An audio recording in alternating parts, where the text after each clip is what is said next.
Mas, enquanto isso, o Supremo Tribunal Federal encerra hoje a oitiva das testemunhas do processo que investiga a suposta trama golpista.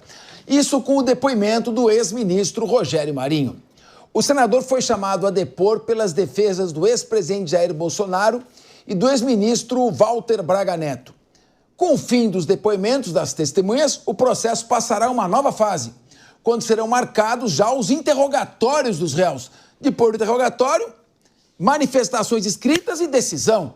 Guilherme Mendes, como caminhou rápido esse processo? Eu queria essa velocidade no caso do governador lá, do Sérgio Cabral, do Rio de Janeiro, que foi condenado a 400 anos, está aí, e de outros que nós podemos citar aqui também.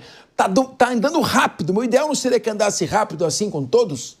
Não, como assim andou rápido? Estão falando de 2 anos, Capês. Você acha que é rápido? Não, a denúncia foi em março, né? Não, tudo bem, mas a denúncia exatamente, foi em março. 2 anos para apresentar uma denúncia num país sério, naquele 8 de janeiro já tinham cercado e todo mundo preso imediatamente. Não tinha que ter nada disso, não. Eu acho que está muito lento, isso sim. E pelo que me parece, as defesas estão tendo seu espaço. Aliás, aquilo ali é um desfilar, é uma constelação dos advogados.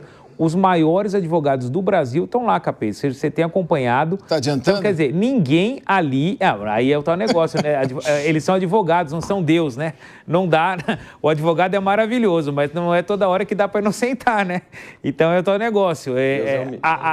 Ali falar... Não, esses também não são Deus. Agora, ali falar que está tendo qualquer tipo de prejuízo às defesas ou que o devido processo legal não está sendo cumprido, quer dizer, os maiores advogados do Brasil estão lá, quem pode está tendo a possibilidade de assistir os julgamentos, tem visto manifestações exemplares, brilhantes, ou seja, a nata do direito criminal brasileiro está em Brasília nessa semana que passou e agora continua nesse julgamento. E o processo está caminhando, eu acho que até a passos lentos, porque 2 anos para instruir, veja lá, como você falou, vamos entrar ainda no momento da oitiva dos réus. Eu acho que é um tempo bastante razoável, na minha opinião, muito lento. Para mim, um caso grave como esse tinha que ter um julgamento sumário. Muito bem. Mas, para nossa alegria, o devido processo legal está sendo cumprido, não é? Está dando com o Guilherme Mendes, com toda a liberdade, deu a sua opinião e ele é muito respeitada aqui. Sérgio Marques, está fazendo um comparativo, que ele diz que está indo muito lento. Quando o ex-governador do Rio de Janeiro, Sérgio Cabral, foi denunciado pela 29ª vez, a 29ª denúncia dele foi oferecida em março de 2019. Já faz mais de 6 anos e está andando. Isso foi outros escândalos que vem se arrastando há muito tempo, não são julgados. Como você compara aí a velocidade de um caso e de outro? Isso aí está tendo uma velocidade meteórica, não? Porque, infelizmente, a parte jurídica foi trocada pela parte política. É um julgamento político e não um julgamento de ordem jurídica. Por quê? Porque não houve golpe de Estado. Não, nós não tivemos no dia 8 de janeiro, não tivemos carros de combate, não tivemos armamento, não tivemos nada disso. A única situação existente é para quantos anos esses réus no processo serão agraciados. Só isso, porque condenado todo mundo já sabe que eles estão. A questão é, quantos anos? Se para pintar, de repente, com o batom 14 anos, de repente, aquele que organiza o golpe que não existiu, coloque aí 30 anos no mínimo. Pois é, o batom na estátua deu 14 anos. E às vezes o cara é pego com batom em outro lugar e não acontece nada. Aí é divórcio. Bem, Eu queria ouvir agora o Henrique Kriegner. Falou do caso. Veja bem, casos, por exemplo, de homicídio qualificado. Nós tivemos um crime bárbaro. Um diretor de um grande veículo de comunicação escrita deu um tiro na cabeça, queima-roupa da sua namorada. Ele foi condenado a 12 anos, recorreu em liberdade, foi preso só depois de muito tempo, já está na rua. Lembra o caso da Daniela Pérez, que foi morta num ritual satânico? Já está todo mundo na rua aqui. E, no entanto, esse pessoal que foi lá fazer a passeata, a manifestação, está pegando 14 anos. Como é que você vê no caso do processo? Primeiro, o rascunho o rascunho de um decreto de estado de sítio que chegou ao presidente, ele falou, não vou decretar o estado de sítio. Se ele tivesse decretado, tinha que chamar Conselho Nacional, Conselho de Segurança Nacional, Conselho da República, convocar o Congresso Nacional. Não vou decretar o estado de sítio.